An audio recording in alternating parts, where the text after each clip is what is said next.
స్వాగతం. ఈరోజు మనం అమ్మమ్మ గారి చేతి వంట మసాలా మిర్చి బజ్జీ చేసుకుందాం. ఈ మసాలా మిర్చి బజ్జీ ఎలా చేసుకుందామంటే మొట్టమొదట మిర్చీలన్నిటినీ తీసుకొని శుభ్రంగా కడిగి ఇలా అన్ని ఇత్తులన్నీ కూడా తీసేసుకోవాలి. ఇలా ఇత్తులన్నీ సీడ్స్ తీసేసుకొని ఇలా పెట్టుకొని వీటిని ఇలా ఇత్తులు తీసేసుకొని ఇలా పెట్టుకొని నువ్వులు వేయించుకొని నువ్వులు చింతపండు ఉప్పేసి ఇలా మసాలా చేసి పెట్టుకోవాలి. దీన్ని మనము ఇలా మిర్చి మధ్యలోకి ఇలా మసాలా పెట్టుకోవాలి. ఇలా మసాలా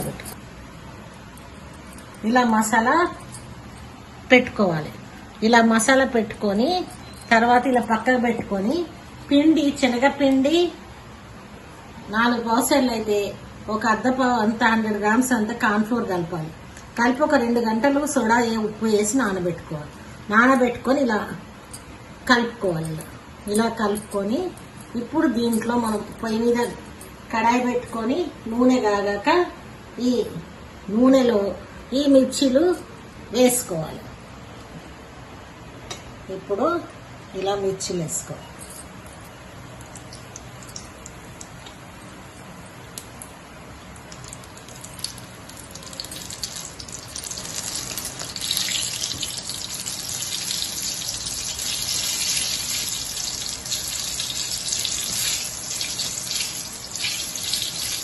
ఇలా మిర్చీలు వేసుకోవాలి.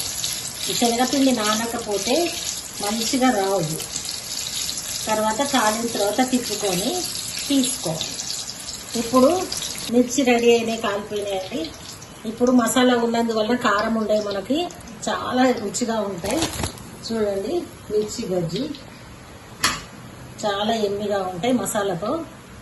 దీనికి ఉల్లిగడ్డ నిమ్మకాయ పెట్టుకొని తినొచ్చు. చాలా టేస్టీగా ఉంటుంది. మీకు నచ్చితే లైక్ చేయండి, సబ్స్క్రైబ్ చేయండి, షేర్ చేయండి. ఈ మిర్చిని ఇలా తిని కొరికి చూడండి, అవునా, చాలా రుచిగా.